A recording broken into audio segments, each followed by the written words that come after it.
Can you state your name, please? John. Can you state anything else about yourself? No. What's your current occupation? Nothing. I mean, I'm in between jobs at the moment.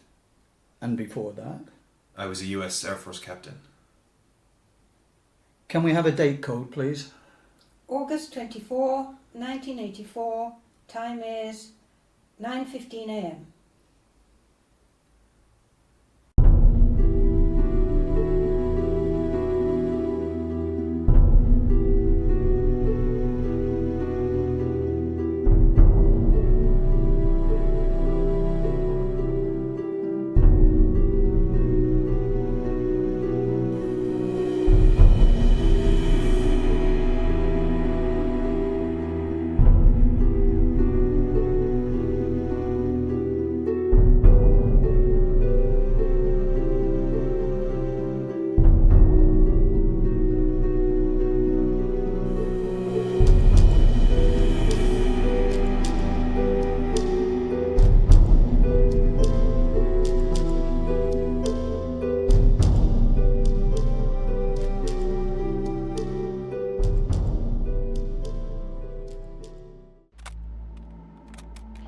Sound is rolling. We're continuing the interview with subject John. Date is August 29, 1984. Time is 11:03 a.m. John, I worked for the US Air Force for a brief time, but was, you can say, lent to the CIA. This was back in 1961. how old were you at that time? 21. And how old are you now, sir? 32. 32. You seem to have lost a few years there, sir. Yes. Can you tell us something about your assignment to the CIA back in 1961? Sure. It was nothing, really. We were building this tunnel in Berlin. It was reaching far into the Soviet side of Berlin, and our goal was to hook up their phone lines so we could listen to them. And why were you part of this? I don't know. I didn't have any flight hours, that's for sure. I hardly ended my education at the Air Force Base, and I was fresh, you know. And why did you join the Air Force? I wanted to be able to do something with my life. My parents died early in a car accident in Wyoming, 1950. I was 10. Any siblings? No. Well, yes, a sister. She's missing since the beginning of the 70s. Missing? I don't know where she is. So, you had a brief introduction to the Air Force in 1960. In 1959, I joined when I was 19. Just a normal time there, I guess. I had some flight hours, but very, very few. I was almost immediately posted in Berlin. Don't know why. I wanted to fly. That was what I was there for. Instead, I ended up digging this stupid tunnel which went on for days on end. And the purpose of this tunnel was surveillance of Stasi and the Soviet forces placed in Berlin at that time? Yes, that's correct. Back in the early 50s, they'd already done a similar project which was very successful, or so I was told. So this was a continuing on of that project. Do you know what it was called? Operation Gold 2, but I was just a grunt. I was there to dig. Why you? Didn't they employ local businesses for that? No way. No, this was super secret. All of us were hired in from different sources of the Army, Air Force and Marines. All of us were chosen for our family connections, which means we didn't really have any. I knew this was a test to see who we really were. And you cleared this test? With flying colours, apparently. Since I was immediately placed on the Air Force Base back in the US in 1963, after the tunnel was completed. So you were never involved with the surveillance at the Berlin site? No. I don't know if that project ever worked or not. I never heard from anyone at that site ever again. Never saw them. None of them? No. In 1963, what Air Force base were you assigned to? A secret one. Where was it located? Utah. Utah. Yes. It's small. It's where it all happened. So what was your assignment? I was trained for a special mission, and that is the reason why I'm here today, talking to you.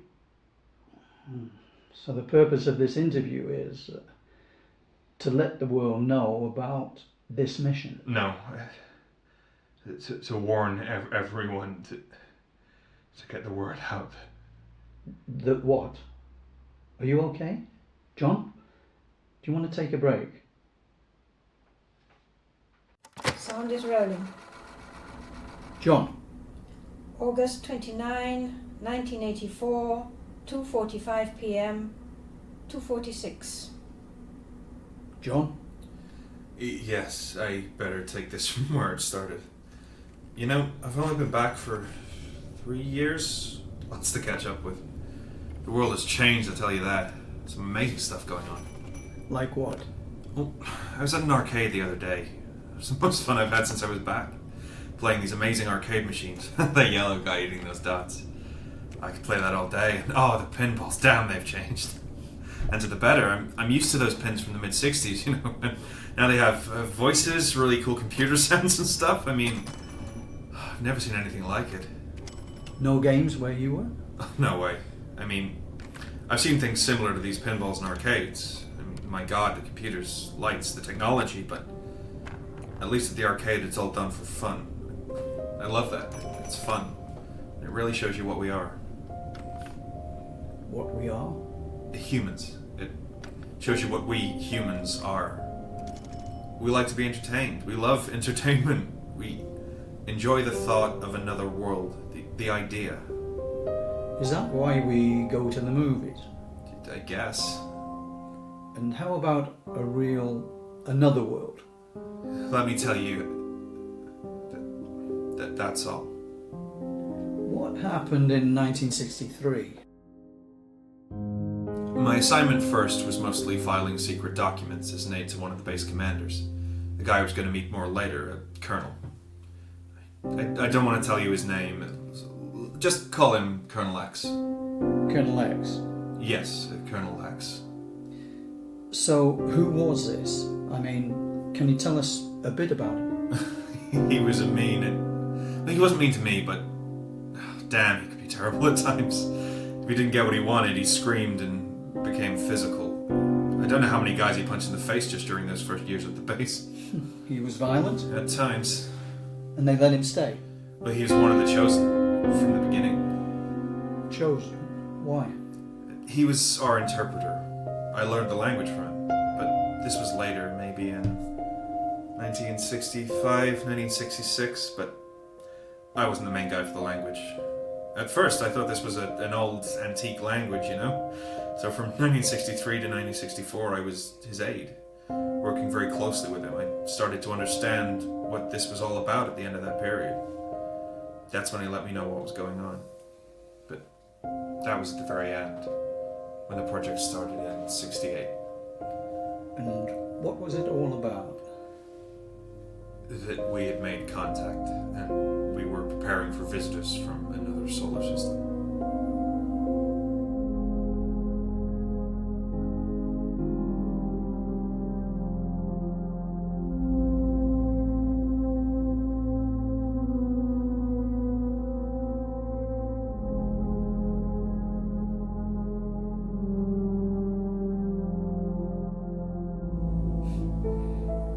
Do you want to take a break? No, it's fine. What? To go on? Yes. Who were these visitors? In 1964, the Colonel X. Colonel X, he invited me to a meeting, a classified meeting at the staff headquarters at the base. I mean, I was so used to working in that tunnel in Berlin that I didn't realize I'd been locked up in this Air Force base for almost 2 full years at this time. I just did as they said. I didn't care. I didn't have a life. I was there. I was doing my job. It was probably also why they really liked me. Why I was ultimately chosen. So what happened at the meeting?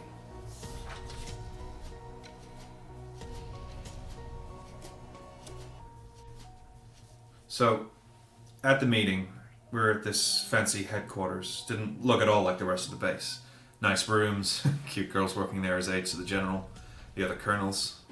I felt completely out of place. I felt dirty, as like something they just dragged in. Did they tell you anything about the visitors? Not at that meeting, no. This was a meeting to get to know the people who were going to join Project Scorpion. Project Scorpion? Do you remember... Did you ever hear about the UFO sightings over Washington, D.C., mainly the airport there back in 1952? Yes. The government issued a statement saying it was a weather anomaly. Yes, well, it wasn't. Or actually, it was, but this weather anomaly was caused by something. What was that? It was caused by a larger mothership placed close to the moon. And this is what people reported as the UFOs? No. The mothership sent out 5, maybe 6 smaller ships. Not fighters or anything like that, just reconnaissance ships. 2 were troop carriers. Troop carriers? Yes, this was a, let's say, a diplomatic mission. The first of its kind. What about other sightings? I mean, what about Roswell back in 47? Roswell? That was a weather balloon. No, there was no other contact before that. Visits, yes, but no contact. So Roswell... was just that, a weather balloon. So this was the first contact ever? Ever with America, yes. Maybe they had contacts with others in other nations earlier, but they never told us about that. But this was known in the Air Force? No. In Project Sign, Project Grudge, Project... Project Blue Book. No way. No. Those guys didn't know anything. Sign, Grudge, and Blue Book were pure bull. They had no clue, they were in the dark. They didn't know anything? No. The only ones that knew were us, at the Air Force Base in Utah. Not a large group, by the way. Maybe this was a total of 40, 50 people at the most. I don't think even the president knew. I don't think anyone else knew what was going on. At least not then. Back in 63, 64, 65. But Project Scorpion? Well, that's different. You know, back in 52 and the Washington sightings, they wanted to see who we were, to make contact. They flew these missions over DC, but then they actually landed these 2 troop crafts in Utah. And that was the first contact? That was the first contact. Break? I see you nodding. Okay, we'll take a break here. Stopping sound.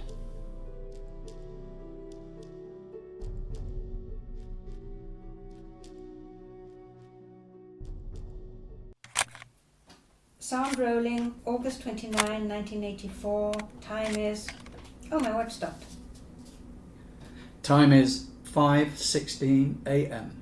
Time is 5:16 a.m. Are you okay with us continuing for a bit more?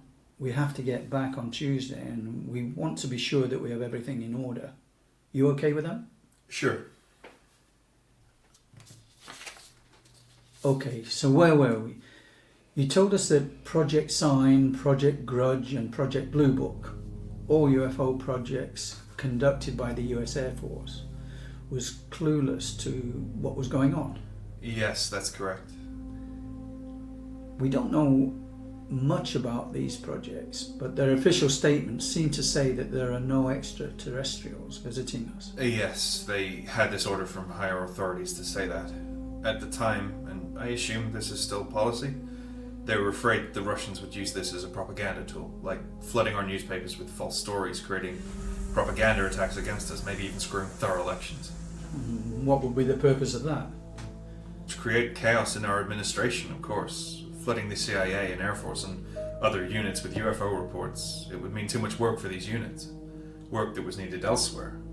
The Russians have always been masters of propaganda and the use of it. Did you ever see this yourself?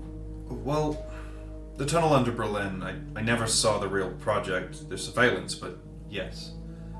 I understand why we were trying to do what we were doing. You told us that the contact with Colonel X made with these visitors back in 1952 in the Utah desert was the first contact ever recorded. Is that correct? Yes, that's how it was. why did they choose to make contact then, in 1952? And why was Colonel X the one to greet them? I don't know that. I don't know why the Colonel was the one who was chosen. Was he just the right man at the right place? No. He was picked up by them and brought to Utah. Picked up? That's how he explained it to me. I didn't ask any details. Can you tell us a bit more about that? Anything? Did you see that movie a few years back? I mean, I have a lot of catching up to do, but I watched this film. About this guy, he became chosen by the visitors. After this first sighting, he started making these sculptures of a mountain. He found the mountain, went to it, and was allowed access into their huge ship. Do you remember that film? Yes, it was... That's not too far from the real deal. The Colonel told me a similar story, how he first made sightings back in the 40s. Not Roswell. And then somehow he just knew that they were coming back in that specific night in 52. In the deserts in Utah? Yes, in the desert in Utah. And what happened there? He had this whole thing prepared. He had a smaller Air Force unit standing by, several scientists, many of them foreign by the way, so he didn't have to deal with the US chain of command, or the people working on Project Grudge, which was turning into Project Blue Book at the time. So then the visitors' troop crafts landed? Yes, one of them.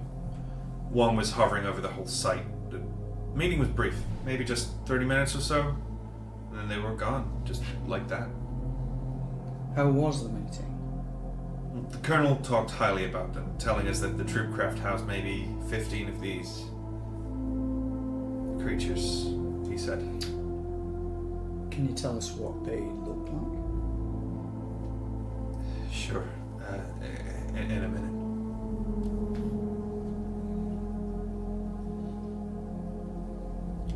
The important thing here is what was said, agreed upon. The Colonel always said that the leader, a female who introduced herself as Sorsh, everyone in our unit called her Sorsha, wanted to create a diplomatic unit here on Earth, like an embassy. So they would leave 4 of these creatures here and then return a few years later. And the return, that is what would then become Project Scorpion? Yes. So 4 visitors were left here in an embassy. Are they still here? Yes and no. Only 2 were allowed to stay. Both females, by the way. Otha and Petha. Their own names were too difficult for us to pronounce, and as usual, we didn't care to learn too much about them. So we gave them names that sounded like abbreviations to their real names. I always felt awkward about that. But I don't like it when you give someone a Western-sounding name just because you can't pronounce it. Learn, I mean, it's not that difficult. So what were the real names? Othitchichi and Paithchichi, at least that's how close I got with the pronunciation. All females. Why? Just a coincidence, I think. Males, females, it doesn't matter to them as much as it seems to do to us. And race? Race? I mean, do they have looks like us, like Caucasians, black, Asians? No, I don't. Well, yes, I mean, their skin color, if that's what you're referring to, is different depending on where on their planet they live, yes. And this is a problem for them? No. Again, they don't care about such things, it's not important. So you said that you would tell us what they look like? Yes. You okay? Just got something in my throat. I'm fine.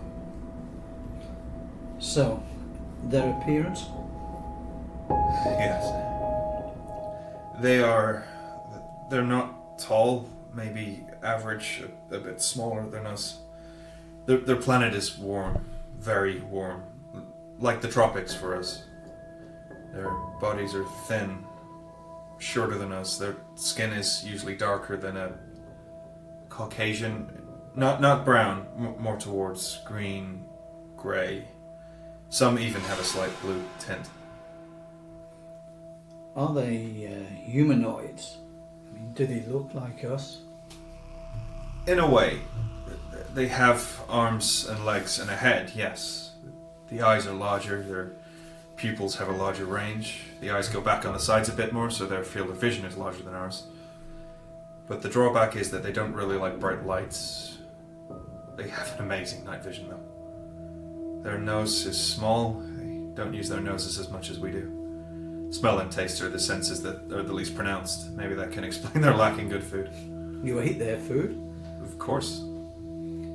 Do they eat meat, or mostly vegetarian dishes? Both, but mostly meat. Their teeth are sharper than ours, more like a dog or even a wolf. Some of their soldiers are heavy, very well trained, and their teeth look even more like wolves' teeth than anything else. They're a scary bunch, I can tell you. And the ambassador? She was kind, pretty. I liked her. She was the one they called Otha. She must have been second in command or something like it, behind Sorsha and that crew that Colonel X met. But you were not there in 52? No. But I got to meet both Sorsha and Otha later. Back in 68 I met Otha and Petha. I met Sorsha much later though. So, in the meeting with Colonel X back in 1964, what happened there? We had dinner. It was me, Colonel X, some crew waiting on us, and the 14 others who I got to know better later on, and 3 more staff close to Colonel X. All of these were involved with Project Scorpion? No. 10 of us were chosen for Scorpion, 5 were placed on standby. And you were one of the chosen? No, I was the first one to be placed on standby. Why was that? Because of my sister. Everyone else had no family at all. But I had a sister, and she had made some trouble lately trying to get hold of me.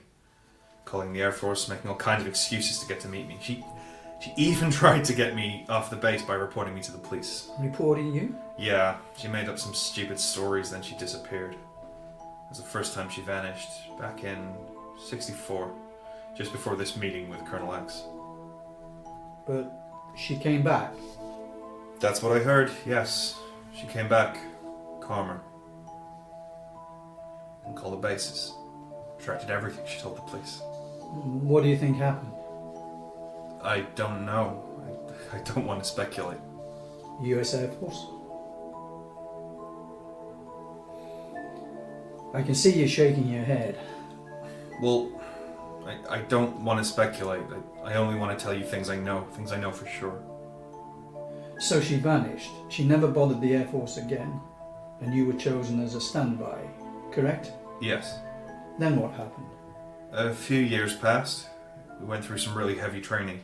Very tough stuff. Survivor training in the desert, cover-ups training, and we were sent on a real mission as well. What was that, and when? Well, this was... let's see, must have been 1968, just before I met Otha for the first time. What type of mission was it? All of us, all 15 of us, were sent to Vietnam. We've been training for the last 4 years. We had some seriously tough training at the time and some amazing equipment. Didn't know or even understand how the Air Force could have obtained such equipment, but we had it. Long-range radio, digitally scrambled in super small units. Stuff you can't even see on sci-fi shows or TV today. We were first briefed in Thailand, if I remember correctly. We had 2 days there. We were used to the heat, but it was a different type of heat than the deserts in Utah. More moist, I didn't like it.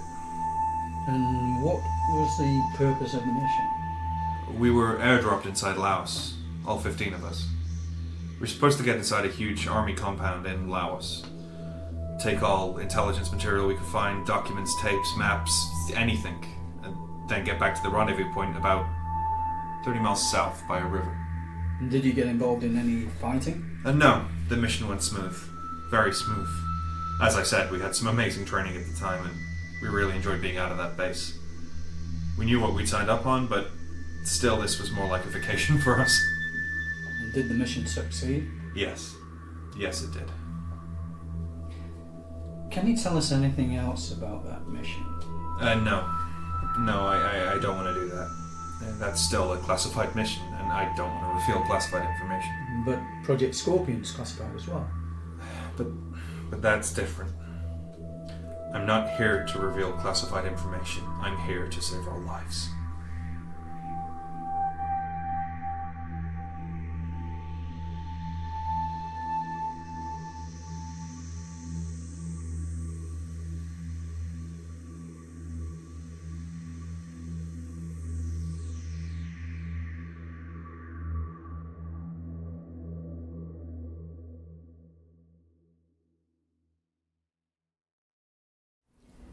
Date is August 30, 1984. Time is 9:13 a.m. You rolling? Yes, sound is rolling. Hello, John. Nice to see you again. How are you today? Great, thanks. And you guys? You were telling us about the mission in Laos in 1968. When you came back, all of you came back, right? Yes, all 15 of us. And can you tell us a bit more about the group, the unit? Sure. First of all, we had Colonel X, of course. The colonel was part of the group. He was part of the 15. He was the main guy. He was the leader of the unit. And you were at the time at standby, right? Yes, we were 5 at standby, me and 4 others. They're not important. They're living normal lives now, I suppose, so let's leave them out of it. Well, tell us about the others. Well, first of all, we have Tim. He's the one I was replacing. Why did you replace him? I'm getting to that. Okay. So, Tim, a young fellow, I think he must have been the youngest at 18. Freshly joined, no family, as the others. Jolly, fun to be with, but not really trustworthy. Lied about stupid things, small things. He was ultimately dismissed because he lied to the colonel about some missing items. Don't know if Tim ever stole them or even if was involved in them. But he lied about what he knew and that got him fired. So where is he now? I don't know. I don't know what happened to him or any of the 4 that never really got involved with Scorpion for real. This was, by the way, before we knew anything about the visitors. We thought at this time that we were chosen for missions like the one we did in Laos. And the rest of the group? It was very diverse. 4 females, 6 males. Different races. We had Liz. I like Liz. Tough girl, very hardcore, very reliable. Especially when it comes to action, like when we were in Laos. She was the one taking out most of the guards at the compound. She never even hesitated. I heard she came from CIA, but I'm not sure. She must have done some action before she joined our group, though. She really knew how to handle herself in action. I was impressed. How old was she? Maybe 25 at the time, 26. She was always going around with this big, huge guy, a quarterback. He was 28. Fred. Great guy too, but a bit too much, you know? A bit tough guy that tried to prove himself all the time. Good person to have on your team, but not the guy you spend hours talking to, if you know what I mean. I didn't have much in common with Fred, but he and Liz were an item. I think they even planned on getting married. And the rest? We had this very young woman, Chinese descent, 21 maybe when she got involved. Calm, language expert, knew tons about the universe. Every star there was she knew. Not a good fighter, maybe a bit weak physically, but you could rely on her, never back down. I think all of us were like that. But she knew the language of the visitors, worked together with the colonel on this, and I believe she got to meet the 2 visitors at the embassy earlier than anyone else of us. And what was her name? Ting Ting. She and the colonel planned the whole thing, drew up plans for the whole Project Scorpion. And then, you have 5 more?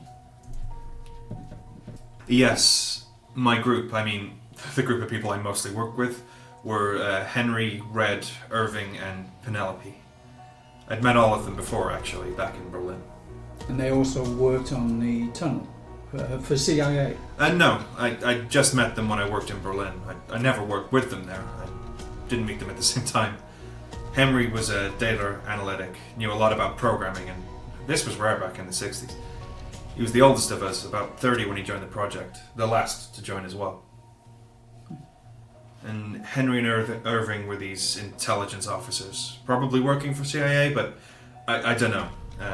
And if I understand correctly, they never confirmed this, they extracted people from the Soviet side of Berlin. Extracted? They went in and took people we wanted on our side and brought them over to the American side of Berlin. Oh, I see. And from the other side of the wall? At that time, the wall wasn't completed. They started building that wall in 61, you know. Oh. But anyway, I actually met Irving at a party.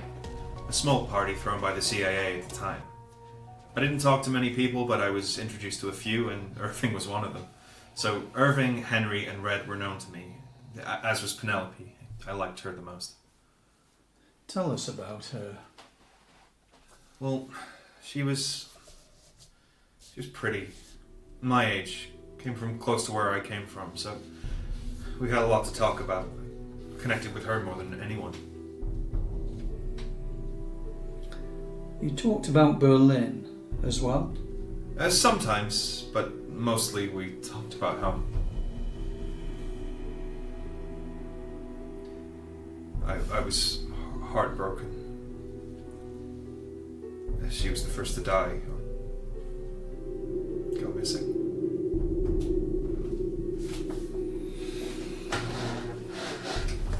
Do you want to take a pause here? We can continue a bit later, after lunch perhaps. Too early for lunch? No, I'm fine. I just need to stretch my legs. Shall we continue?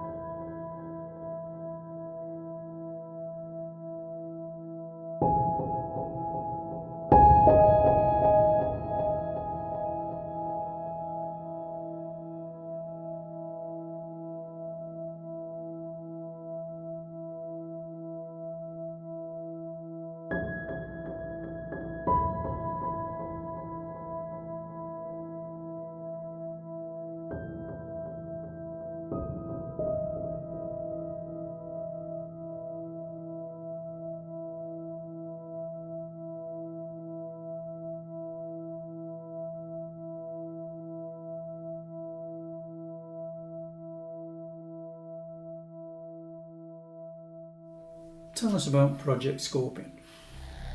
When we came back from Laos, we were briefed the first time on what the mission was really about.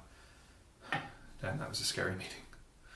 None of us knew what to believe after that meeting. I mean, I'd seen some strange stuff, some bad stuff, but this was terrible. It shook us to the bones. Why? First of all, we were all called, all 10 chosen, or 9 since the colonel was the one doing the calling. We went in 3 jeeps away from the Air Force Base into the desert, continued into a smaller cave-like structure created as, well, it looked like a large nuclear war shelter. Surrounded, but by what looked like a smaller Air Force Base, fences, some soldiers around the perimeters, usual stuff. We didn't care about all this, of course. We knew that Scorpion was highly secret. It was a very special mission, so we were prepared to see some heavy stuff here, but we were not prepared for this. When was this? Directly after Laos in 1968. Summer 68, maybe June. Yes, late June 1968. Okay. Continue. We entered the mountain. We just continued in the jeeps. We never stopped. It was just opened up for us. We went in, and the heavy doors closed behind us. We went down, long slope. It took a long time to get used to the cold air and the darkness of the mountain. It was like being inside a huge cave, but with a paved road going into it, like a tongue into a monster's belly. And were you afraid? Not at that point, no. Did you talk to the others about what you saw? No. Everyone was quiet. We were focused on the briefing, or what we were going to hear at the briefing. I was mainly thinking about Laos. I hoped to be sent somewhere else, somewhere cooler. Maybe Berlin again. I liked Europe. Continue. And then the car slowed down. We went into a garage-like structure. It looked like a hangar built in the middle of a cave. What was this? This was the visitors' embassy. That was the embassy? Yes, that was the embassy. So what did you see? We went into the hangar.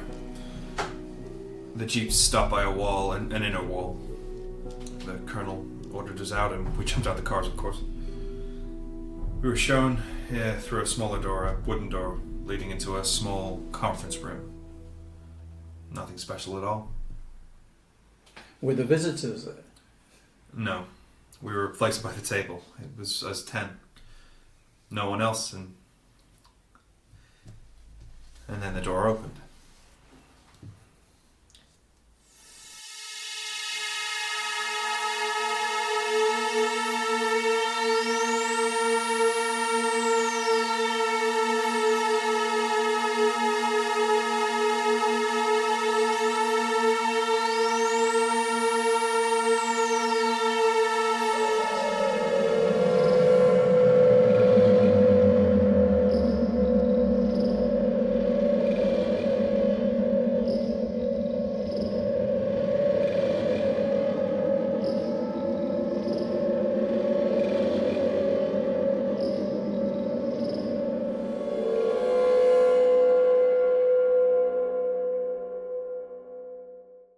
The door opens, and in comes 2 soldiers carrying M16s, followed by Otha and Patha. All of us reacted with shock. Some of us stood up. I remember Ting Ting almost screamed. We'd never seen anything like it. And then they did like this. With their hands? Can you explain what you're doing with your hands? They swiped their hands in the air, and we went silent. We were pushed back to our chairs. This was also the first time I saw their teeth. I saw Patha's teeth, like a dog, a rabid dog. I never liked Patha, you know. She was scary, really scary. She had scars over her face. Her uniform was tighter than anyone else. I've understood that. I understood later that this, of course, was because of the cool in the cave. The cool? The cave where the embassy was located was pretty cool, and all of them were used to more warmer conditions. That's why they chose to land in the desert in Utah in the first place. That and the desolation. But anyway.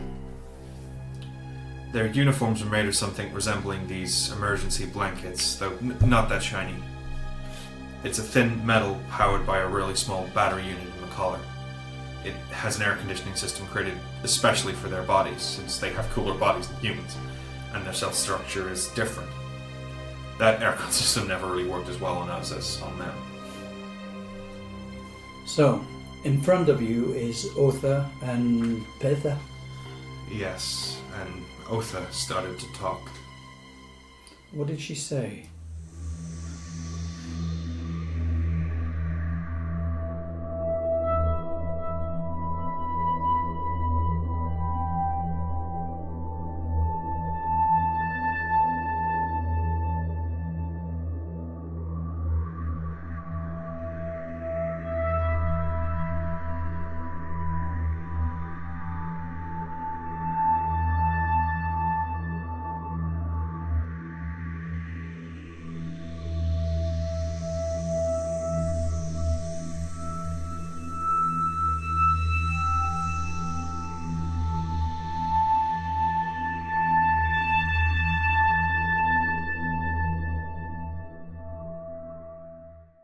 The colonel looked at us with a hard, icy glance.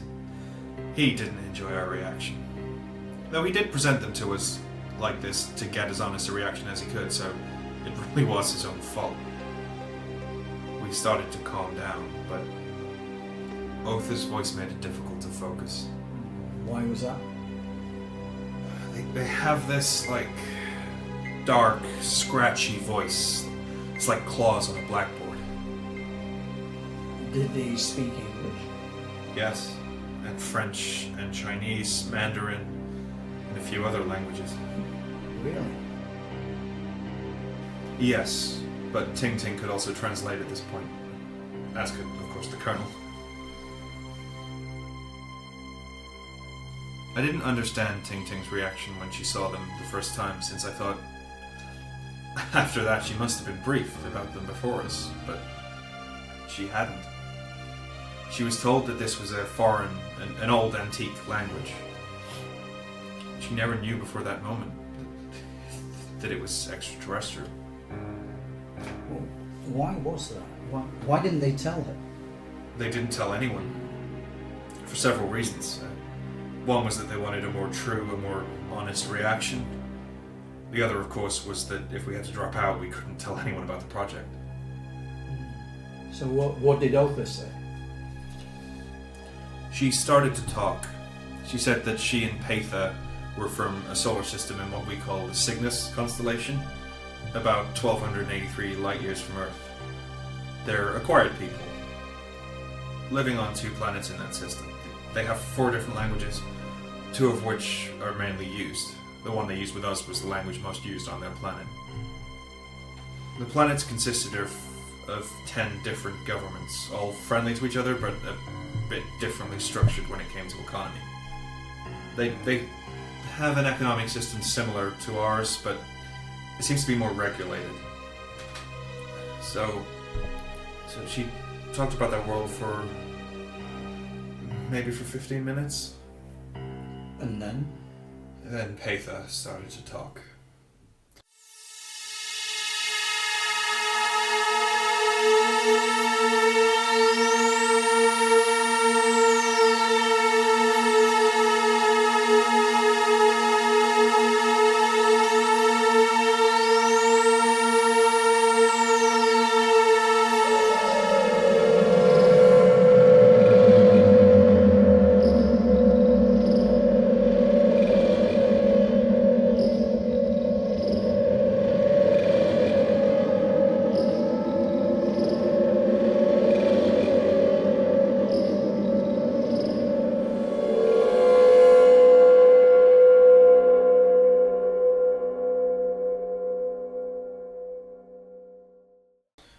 And this is what made us even more afraid, scared, really scared.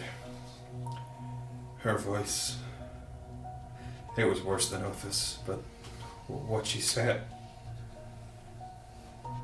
What did she say?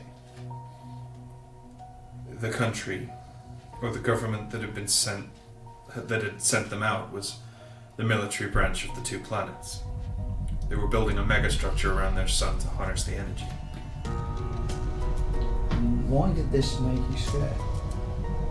For us, of course, we understood that visitors that come from a military branch, that are also highly intelligent and powerful, that they can harness the sun's energy, are extremely dangerous. What is the purpose of them meeting us? We're worms to them. The only reason for them to meet us is to control us. And the only way that they can control us... Yes? Wait. I want to tell you about the rest, the meeting. We had this meeting with them. It was our first meeting, and after this short introduction, we met Otha and Patha for not even half an hour at that first time.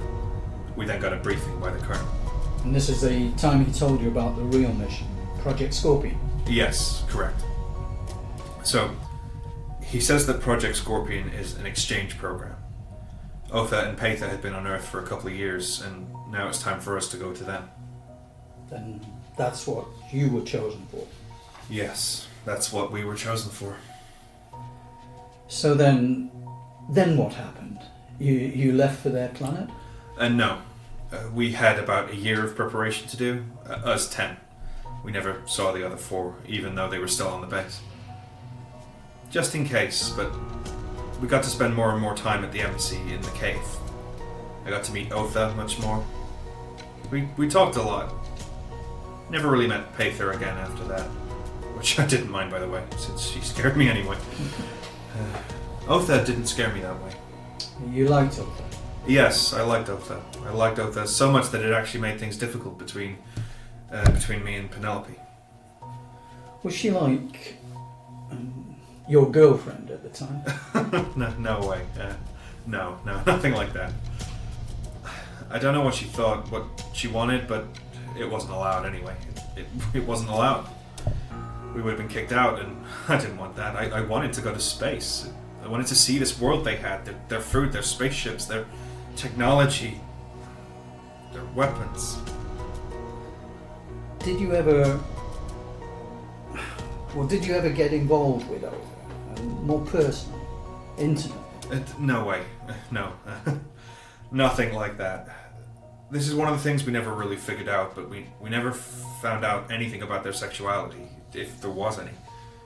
They had all their children created artificially, and we were never allowed to meet these children either. It wasn't until I came back that I understood that they only showed us what they wanted. They only showed us things that weren't damaging for them. Damaging? That we could have used against them. So we wouldn't be able to attack them? Or defend against them, but I saw more. We all saw more. Much more. Like what? Well, I'll tell you. Do you want to take a break? Yes, please. Okay, we'll pause here. Okay, sound's turning off.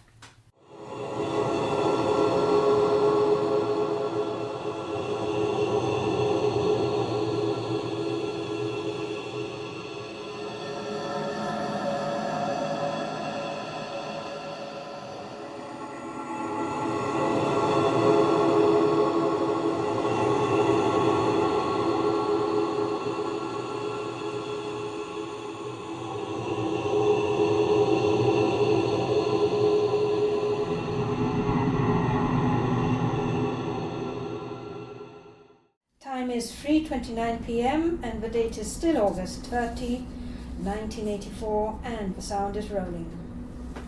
So, when did you go? We prepped for a year. This was the most crucial time for our group. We started to work together better as a team. We connected more. Of course, I connected more with Irving, Henry, Red, and Penelope, but I also got to know Mary. Mary? Oh, I didn't tell you about Mary. No, I don't think you did. Okay, well, that's not so strange. She came in late in the group, was fairly young at the time, I think 23 or so, and then vanished early on. Vanished? Yes, she and Penelope. Penelope was first, but anyway, Mary. She was a good planner, organized a lot of things, worked closely with Ting Ting. Planned all the material we were bringing, and even had some special film cameras created for the mission. Why specially made cameras? We didn't really know what to expect. Their ships, which I hadn't seen at the time by the way, emitted radiation. We didn't want the film to be destroyed by this, so we had the cameras fitted with lead housings around the film cassettes. This made them even heavier than they should, but we started out with these lightweight Russian-made 16mm cameras that we had stolen the tech from, and these cameras were retrofitted with the lead housings, turnable lenses. And for the sound? We used 8-track recorders. Portable systems. I think all of us had 2 8-tracks, and we brought 5 of the cameras. Did any of the material survive? Oh, yes, a lot. I think I handed over about 600 hours of footage and maybe 4,000 hours of tape recordings. But you stayed for how long? Okay, now this is how it was. After Mary and Ting Ting had created these equipment packs, which weighed somewhere around 120 pounds by the way, we were given the complete plan and another briefing. And when was that? In May 1969. Almost a whole year after the first meeting. The Colonel, together with Otha, briefed us. We were supposed to go to their planet, really, as exchange students, and to live there. For 10 years. And then be brought back to Earth. That was the whole plan. A mothership was en route and would be on standby somewhere around Mars, behind Mars. The troop ships, 4 of them, would come to Earth in the end of July that same year, and we'd all be picked up. We'd be paired up 3 and 3. The Colonel, Patha and Otha would go in one ship. Me, Ting Ting and Fred would go in one. We got used to this splitting up. They always did this to see group dynamics, I assume. Sometimes they introduce conflict into these groups, and sometimes... Yes? sometimes they introduce the same conflicts, but into another constellation of the group. Like, what type of conflict? Well, I remember one time on a hunting mission where we were hunting these animals. Looked like deer, tasted the same too, but maybe a bit smaller. In these hot jungle-like forests. We were hunting them in groups of 3, and I was sent out there with Fred and the Colonel. I didn't know at the time, but they... The visitors? Yes, the visitors. They had went through our packing and removed the food rations that we'd brought with us, so we had no food. None of us. And the one in charge of that was me, so Fred and the Colonel, of course, got a fit. They were so extremely angry. The Colonel got abusive, it hit me, got violent, really violent. Fred actually protected me, but told me that I had to find the food, or else. So, how did you solve this? I found our rations.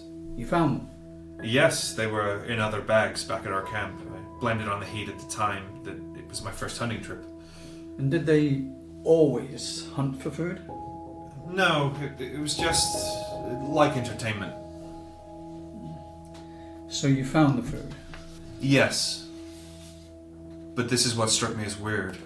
A few months later, I was at a hunting trip again, at a completely different place, hunting a...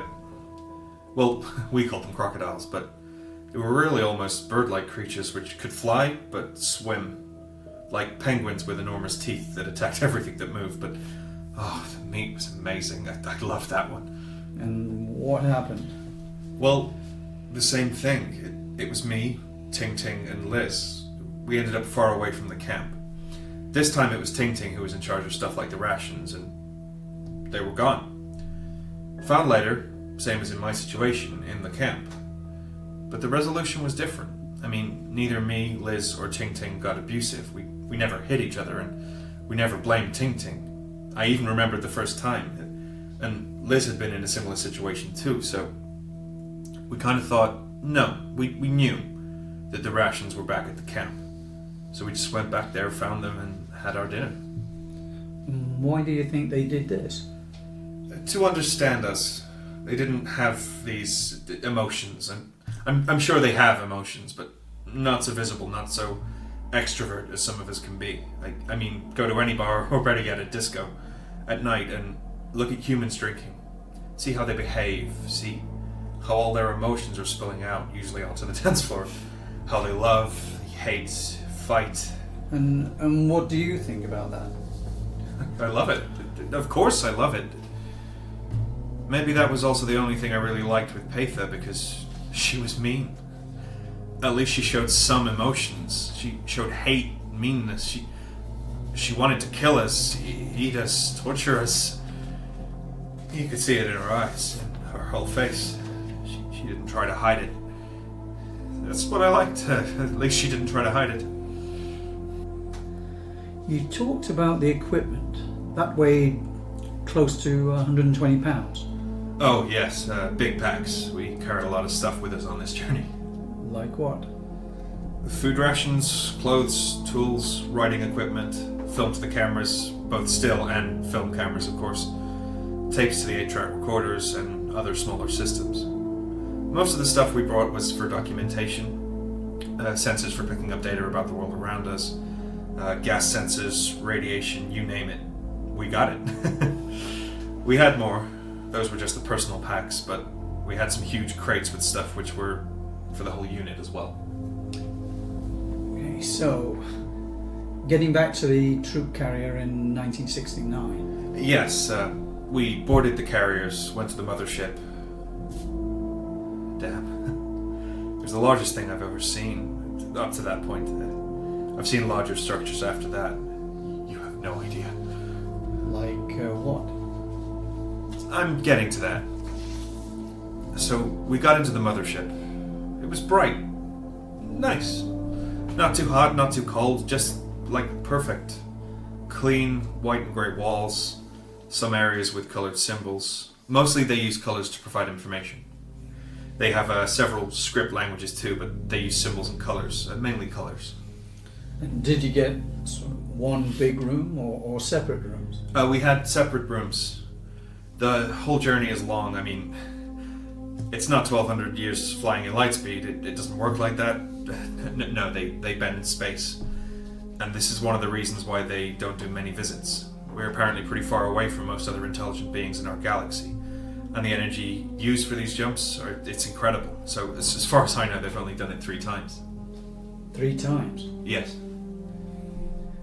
You said that there were beings, intelligent beings. You mean that there are others, other than these visitors? Yes, that's right. Otha told me about at least 4 other planets with intelligent life. She didn't tell me where, though. Maybe she told the Colonel, I don't know, but she didn't tell me. And did any one of these visit us? Yes. One of them have been coming to us to observe for thousands of years, mainly observing. They don't like the ones we call the visitors, though. They're not at war, but they don't communicate. By the way, the visitors, and Otha told me this and I experienced it firsthand, they don't use radio signals. They used to, but thousands of years ago. So what do they use? Their culture and administrative system is different, so they use mainly cable systems using light and laser beams toward the other planet. Very short signals, not visible to the eye. Why? Why not radio and TV? Because they don't want anyone else to see them. By picking up the radio signals? Exactly. So why are they here? Because they know that their sphere, the structure around their sun, will show us very strange drops in light on that star for us, and then we'll suspect that there is intelligent life. So they wanted to... It's all about control to them. They created the Ambassador Project to be able to control what we know about them. This way, the knowledge about them will be suppressed, and when we know that they're there because of the megastructure, which is what I meant when I said I've seen a larger structure than the mothership, and then when we know, it's too late anyway. Too late? Look, I was there. I lived there for 10 years. On their planet? Yes. The trip took almost 6 months, and after that we were stuck on that planet, that hot planet, for almost 10 years.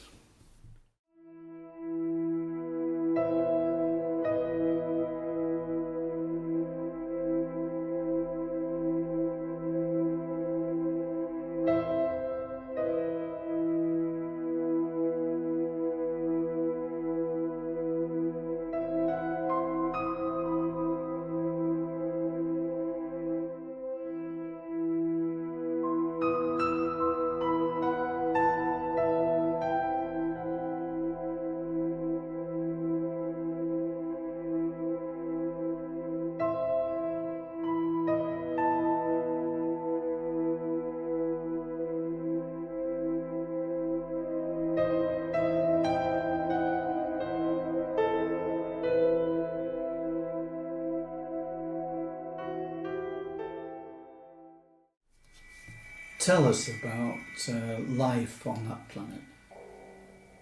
It was difficult. Very difficult. To us, it was difficult, but to a person without the training we had, someone without our training would have died right away. Maybe after a week. It's hot. The air has much less oxygen, and it's like living up on a very high mountain that is too close to the sun.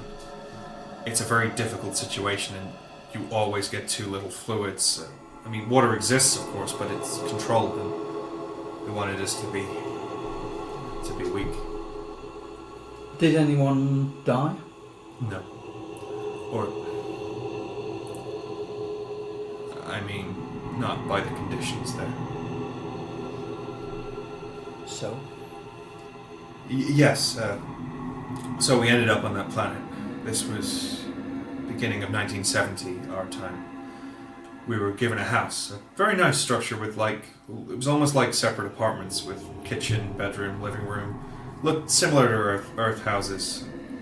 I'm sure it was specially built for us because the sizes of stuff were also larger. They're smaller, as I said, so door handles and stuff like that are actually of a much smaller size generally on that planet.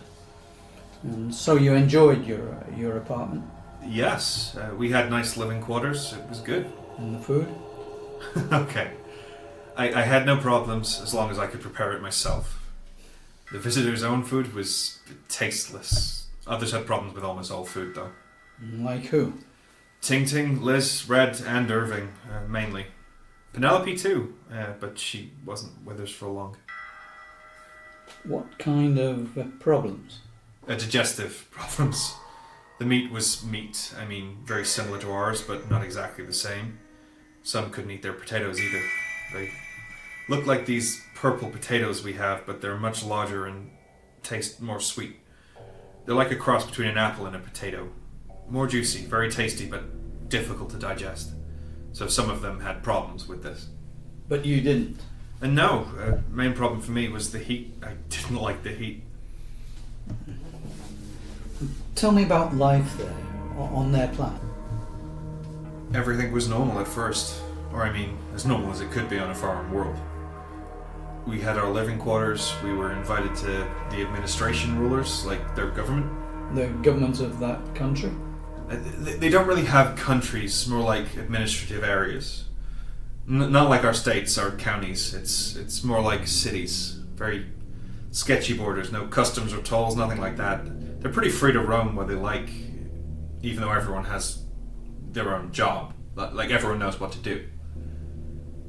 I guess it has to do with everyone being genetically modified for specific purposes. Their minds are modified in the same way towards the same goal. They're very much focused on one thing, on one goal. Well, it sounds like a very strange world. It is, and it's difficult to explain. Sometime we thought we knew everything about their culture, their world, and something new baffled them. So, a normal day? We woke up early. It was colder in the morning, so we always tried to get up as early as possible. We then went with their military. They always picked us up. Did you bring any weapons, by the way? No, we were not allowed. The colonel even tried to sneak a revolver into his packing, but they caught it. They didn't say anything, they didn't react. Otha just said, "Not permitted," and discarded it. And their army, were they armed? No. No one was armed, ever.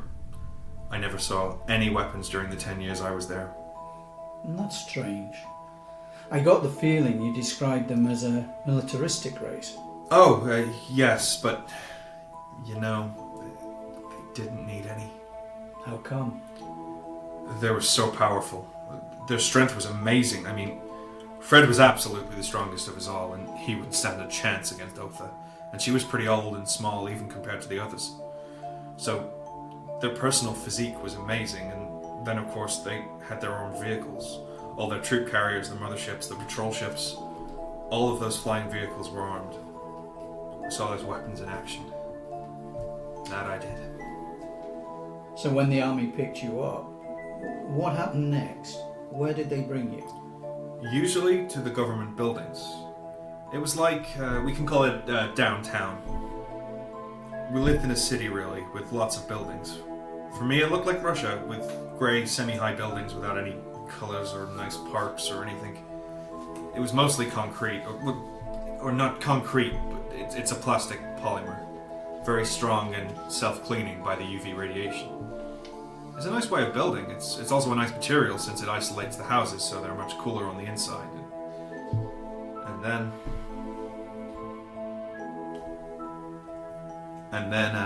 we got the day's briefing. That was usually how it was every day. For 10 years, we always had something to do. Very important to them to have these goals, to create, to do something. Not creating like creating art, because there is none. They don't have movies, paintings, sculptures, radio, TV, music. It's not like that. They work, they plan, they eat, they sleep. Not much, but they do. They function. I don't like how they are. It's pretty boring, and after a few years I got really tired of it. We started creating our own games, drawing images on the walls in our living areas, just to see them removed when we came back from the day's mission. It was terrible. They didn't understand this about us. They didn't understand that. So what were the missions?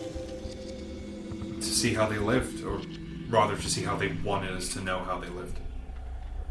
We didn't see the real world, we saw an illusion, really. We hunted, as I say, that's their only form of entertainment. Then we saw the military train, but mainly just basic stuff. We saw a lot of the spaceships. We even went to one of their moons where they have this huge structure for repairing and building motherships. When we got there, they had 2 of these ships. One had been used for the trips to Earth. The other, longer, maybe 200, 300 years in service, and was used for visiting another planet constellation further in the Milky Way. They had had diplomatic contacts with them for almost 300 years. It took them almost 150 years to build one of these motherships, and when I left, one more was almost completed. So I guess they have 3 now? Each one of them could fit hundreds, maybe thousands of attack ships, troop carriers, and supply vessels. Very, very scary equipment. They love to show us these ships. They like to see how scared we got when they showed us a new weapon system. You said that you saw the weapons in use. Yes, they train with them, with the troop carriers and attack ships, so we saw that many times. Very powerful weapons. And any other type of missions? Yes, farming to collect food produce. We saw the food processing plants, learned about their school system, which was interesting, by the way. I like to roam around their version of universities, where the newest of them learn their ways through society. We didn't get to spend too much time in actual classes, and some classes were off limits to us all the time, like history and the other 3 languages and other communication methods. They really didn't want us to know how they really communicated with each other. So this is what you did for 10 years? Yes, it was very boring at times. I mean, most missions took the whole day. But we only did stuff that could have been compressed into 15 minutes worth, so it was a very difficult situation, like sitting in a hot waiting room on another planet for a decade. But you know, we were always paranoid, because it didn't take long until people in the group started to disappear. Penelope was the first one. How did they disappear? We just woke up one morning and they were gone. Taken to a mission on the other planet, they always said. What mission? We could never find out. We tried to, but we never got any information at all. They just stonewalled us. We never got to know. They just disappeared. You want to take a break? Okay. We'll take a short break.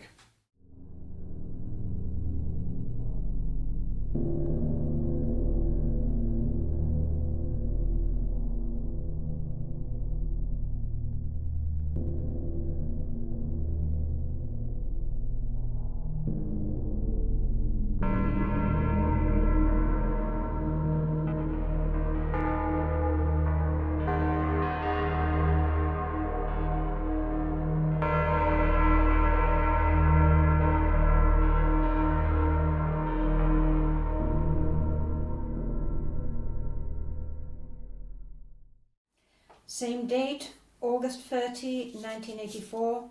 Time is 7:12 p.m. Sound is rolling. So, tell me about when Penelope vanished. I woke up as normal. Just a normal day. Day 150, in fact. So, 5 months in, like May 1970? Yes. So she was gone? We didn't notice at first. I ate breakfast. I always ate alone. In my kitchen. I like to eat alone. We brought coffee beans, and we'd also grown coffee in our little yard, and it grew very well. We taught the visitors how to create a small coffee roasting facility, which they did, so we had fresh coffee every morning. Very, very good stuff. The best coffee I've ever had. So, I ate breakfast. Went out to the hallway, knocked on her door. I always went to her. We had a good connection, even though things got weird when I started interacting so much with Otha on Earth. But here we needed to stay together. We felt a special bond. Nothing like lovers, just a friendship. Very deep friendship. So I knocked on her door, but she didn't answer. When the Colonel showed up, I told him. He knocked. Nothing. So we waited. We weren't worried, we just waited. And then Otha showed up, which was weird. Why was that weird? Because it was never Otha. It was always someone else picking us up. I mean, Otha was the ambassador to Earth, or had been. Now it was someone else that was exchanged for Earth. It was strange that she went to us, but she did. And what did she say? She came to us, talked to us, and told us that Penelope had received a special mission, a way to visit the other planet. For us, this meant a lot, because we tried to get to the other planet for a long, long time, but always received a no as an answer, without any explanations. So she had gone over there. Great, we thought. Good for her. But it wasn't like that. We didn't know that at the time, so like 150 days later, on day 303 to be more precise, Mary disappeared. Same thing? Same thing. And this went on for how long? Didn't you start to suspect something? Yes, we did. I took this up with the Colonel, but he shook it off. I don't think he wanted to believe that they were dead or anything. He always had hope. But when Mary vanished, I thought that something was really off. Everything else continued as usual, but every 150 days or so, sometimes longer, one of us was gone. What happened to them? Well, that's why I'm here. That's why I'm talking to you. As cool as it was to go to another world, as bad as it was to find out what actually happened. So, back in year 10 on our trip, this must have been in the year 1980 on Earth, only me and Liz were left. All others were gone.